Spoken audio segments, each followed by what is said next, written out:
আমপান, ঘূর্ণিঝড়, নার্গিস, বুলবুল, ফেনী সব ঝড় আমাদের এইখানে উপস্থিত।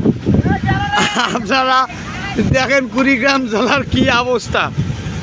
ভিডিওটা বেশি বেশি করে দেখবেন আর শেয়ার করবেন। কুড়িগ্রাম জেলার অবস্থা খুব ভয়াবহ।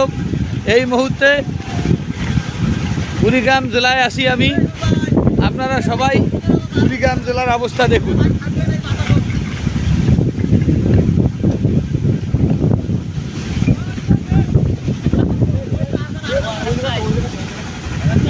হ্যাঁ, আমরা এই মুহূর্তে কুড়িগ্রাম জেলায় আছি।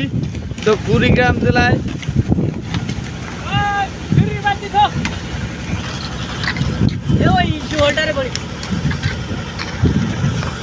খুবই ভয়াবহভাবে চলতেছে আবহাওয়া।